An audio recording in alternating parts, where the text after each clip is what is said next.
Les vraies voix Sud Radio. Félix, vos 3 mots du jour. Bonsoir déjà. Bonsoir Félix. Bonsoir tout le monde. Coucou Paul. Et bonsoir à tous. Taxe, largage et fièvre. Donald Trump dégaine de nouveaux droits de douane et fait plonger les bourses. Inquiétude en France pour les viticulteurs taxés à 15% dans quelques jours. Ça se confirme. Ils appellent à poursuivre les négociations.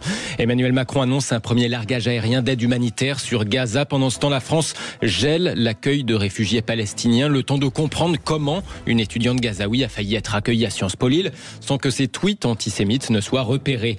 Et puis le ministère de l'Agriculture appelle les éleveurs ovins à faire vacciner leurs troupeaux de moutons et de brebis en urgence. 2000 foyers de fièvre catarrhale ovine détectés en un mois, surtout en Bretagne ainsi qu'en Bourgogne-Franche-Comté. Les vraies voix Sud Radio. It's very simple. They have been charging very, very high tariffs to our C'est farmers. très simple, ils doivent payer le prix juste. Ils ont beaucoup maltraité nos agriculteurs. Donald Trump, dans ses grandes œuvres, on l'entend ici justifier la hausse des droits de douane sur les marchandises canadiennes qui passeront de 25 à 35%. On rappelle qu'il avait menacé Ottawa après l'annonce canadienne de la reconnaissance de l'État palestinien. Mais au-delà du Canada, sa nouvelle salve d'annonces de taxes fait chuter les bourses du monde entier. Aux États-Unis comme en Europe, chez nous en France, c'est les viticulteurs qui redoutent l'entrée en vigueur confirmée le 7 août des droits de douane de 15% sur les vins et spiritueux venus de l'Hexagone. Pas d'exemption, le champagne a un goût un peu amer aujourd'hui pour Damien Champy, président de la coopérative de champagne Le Brin de Neuville. C'est beaucoup de travail pour ce marché américain, des années de rencontres avec les importateurs, de déplacements, de dégustations sur place. Ce serait dommage que tout ce travail soit mis à mal parce qu'il y a aujourd'hui 15% de taxes d'appliquer. On se dit qu'il va en falloir travailler encore plus pour continuer à vendre notre champagne aux États-Unis, que ça va être compliqué, mais voilà, on laissera pas tomber le marché américain. C'est un marché de connaisseurs, consommateurs de cuvées premium, donc évidemment qu'on laissera pas tomber le marché américain. Non. Damien Champy de la coopérative de champagne Le Brin de Neuville, c'est au micro de l'AFP. Ouais, René Chiche, on en sait un peu plus sur Donald Trump. Il est fétichiste des taxes. Hein. Ouais, en même temps, bon, il tient les promesses qu'il a fait aux Américains. Donc, moi, je suis pas du tout pro-Trump. Hein. Je trouve que c'est un personnage tellement fantasque et tellement bizarre qu'il peut peut-être. Il peut peut-être même revenir sur ses décisions. On n'est pas à l'abri de ça. Hein. Ah, mais il l'a déjà fait. Ouais. Voilà, exactement. Vu le contexte international et vu quand même la situation qu'il provoque avec ces taxes, qui provoque vraiment un véritable dérèglement économique dans le monde. C'est quand même grave ce qui se passe. Je crois qu'on a maintenant affaire vraiment à une véritable guerre économique, hein, parce que avec toutes ces taxes qu'impose Trump, on risque d'avoir même des tensions sociales dans plein de pays, ça risque d'avoir des répercussions, mais en même temps, est-ce qu'on peut lui reprocher de tenir ses promesses, finalement ? Et en même temps, il y a quand même un jeu de dupes quand même, parce que lorsqu'on voit que certains pays européens protestent contre ces mesures Trump, ne me faites pas croire que Ursula von der Leyen a négocié toute seule dans son coin avec Trump. À mon avis, il y a quand même une discussion téléphonique quotidienne. Mandatée. Oui, exactement. Ouais. Mais elle a dû quand même téléphoner quotidiennement, ne serait-ce pour nous, concernant la France, à Emmanuel Macron et même François Bayrou, qui aujourd'hui joue un peu les vierges effarouchées. Tout ça est quand même, je trouve, un jeu de dupes assez hypocrite. Mais Trump, il faut le reconnaître, c'est terrible, fait ce qu'il avait dit. Donc on peut pas aujourd'hui s'étonner. Hein, parce que des fois il a menti. Oui, bien sûr. Mais là, en ce qui concerne le sujet pour précis les des taxes, tout ça, il a dit qu'il voulait que l'Amérique soit la plus forte et le plus de rentrée économique possible. Et bien visiblement c'est le cas si on lui permet de maintenir ce plan. Priscilla Ludowski, on entend beaucoup notre Premier ministre François Bayrou parler d'humiliation quant à ces 15% de taxes nouvelles, alors qu'effectivement on imagine bien qu'Ursula von der Leyen n'allait pas aller négocier sans avoir discuté avec nos dirigeants en amont. On a l'impression que c'est un peu le serpent qui se mange la queue, quoi, carrément là. J'aime bien, j'ai retenu le terme grave, parce que je trouve que on assiste à un triste spectacle en fait à chaque fois que Trump a été au pouvoir, en tout cas c'est la deuxième fois là. Et même au mandat précédent, il y avait ce jeu de je vous menace et je fais un pas en arrière et je vous menace et je fais un pas en arrière. C'est comme ça qu'il négocie, quoi. Mais c'est quand même un chef d'État où il y a dans son pays déjà de graves problèmes sociaux et il y a des gens qui se mobilisent par rapport à ces mesures. Et je trouve ça extrêmement grave qu'il s'amuse comme ça, même si c'est la négociation, je trouve que c'est inquiétant parce qu'au final, ça a un impact sur ses habitants, enfin les habitants des États-Unis, les habitants européens.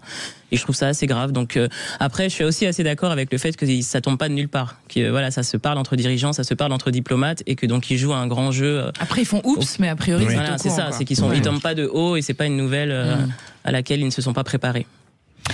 En bref, Félix, on en parlait hier d'ailleurs. La France dit n'avoir aucun moyen de réquisitionner les stocks de contraceptifs américains. Oui, pour rappel, l'administration Trump souhaite détruire potentiellement en France ces contraceptifs féminins stockés en Belgique. Commandés sous Joe Biden, ils étaient destinés à l'aide humanitaire en Afrique subsaharienne.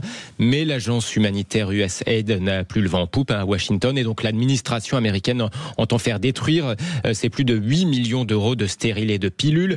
Immense gâchis, disent les associations féministes et syndicats qui ont lancé une pétition. Eh bien, le ministère de la Santé indique aujourd'hui en France qu'on ne peut rien faire pour s'y opposer, dans la mesure où les contraceptifs ne sont pas des médicaments d'intérêt thérapeutique majeur et qu'en l'espèce, nous ne sommes pas dans le cadre d'une tension d'approvisionnement. Nous n'avons aucun moyen pour réquisitionner les stocks. C'est la réponse du ministère adressée à l'agence France Presse. Oui, Priscilla Ludowski, ou quand l'administratif devient stupide. Alors, on peut faire des appels. Si vous êtes cambrioleur, vous avez un réseau, peut-être essayer de... Mais est-ce que je peux juste relever une phrase ? Les contraceptifs ne sont pas des médicaments d'intérêt thérapeutique majeur. Non mais c'est une chasse aussi. On hallucine complètement, pardon, mais en fait, parlons vrai. Depuis que Trump est au pouvoir, il y a une chasse aux sorcières. Mais vraiment, ça nous rappelle des temps, je veux dire, il s'attaque aux droits qui ont été obtenus de haute lutte, et c'est quand même, c'est criminel et c'est tellement ridicule de détruire ça. C'est vraiment ridicule, c'est pathétique parce que beaucoup de gens qui en ont besoin à travers le monde, les associations souhaiteraient récupérer. Au moment où le droit à l'avortement est remis en question aux États-Unis. Oui, c'est quand même bizarre d'empêcher. Mais je veux dire qu'il y a des associations, des ONG qui appellent à pouvoir récupérer, à racheter. On veut racheter. Enfin, je veux dire, c'est quand même complètement débile, quoi. Ouais.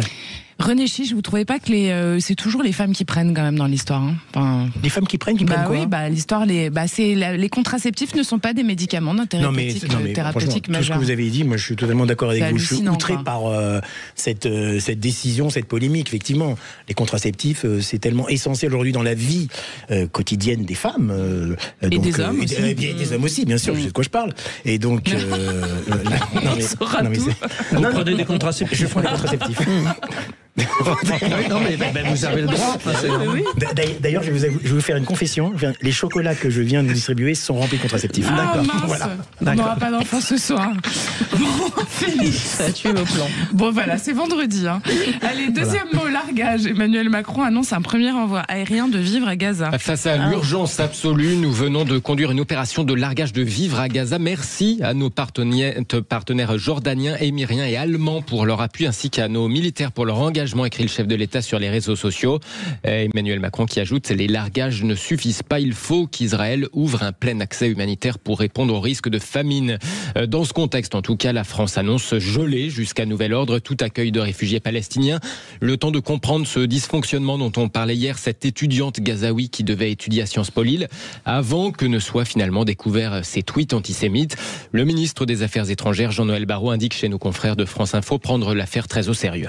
Elle doit quitter le territoire national. Elle n'a pas sa place en France. On ne peut pas expulser quelqu'un dans une zone de guerre. Elle doit quitter la France et ça fait partie des discussions qui sont en cours. De toute évidence, les contrôles sécuritaires qui ont été menés par les services de l'État compétents ainsi que par les autorités israéliennes n'ont pas permis de détecter ces propos antisémites et inacceptables. Et avec le ministère de l'Intérieur, nous avons diligenté une enquête interne pour faire toute la lumière sur cette affaire. Et en attendant, aucune opération de ce type, aucune évacuation d'aucune sorte ne se tiendra tant que nous n'aurons pas tiré les conséquences de cette enquête. Enquête à l'issue de laquelle d'ailleurs il n'exclut pas des sanctions. Jean-Noël Barrot, ministre des Affaires étrangères ce matin chez nos confrères de France Info. Donc plus d'accueil de réfugiés palestiniens en France jusqu'à nouvel ordre.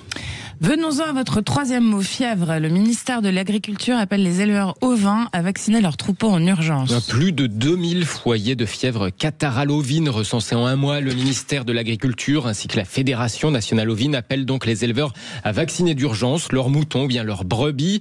Paul Vinel, il s'agit d'éviter en fait un nouveau scénario catastrophe. Effectivement, de nombreux troupeaux sont particulièrement touchés en Bretagne et en Bourgogne-Franche-Comté. On recense près de 2000 cas cette année contre un peu plus de 700 l'an dernier. Et pour cause, la saison estivale qui favorise les moucherons qui transmettent cette maladie de la langue bleue. Alors les cas ont plus que doublé en seulement une semaine alors que le vaccin est largement disponible auprès des vétérinaires. Le ministère de l'Agriculture a commandé pour cette saison 7 millions de doses permettant de vacciner l'ensemble des élevages ovins. La Confédération paysanne, qui est le 3e syndicat agricole, dénonce dans un communiqué une livraison extrêmement tardive de vaccins.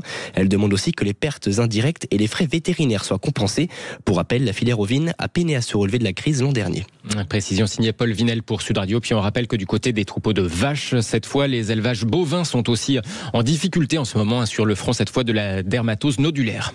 Merci Félix, merci Paul.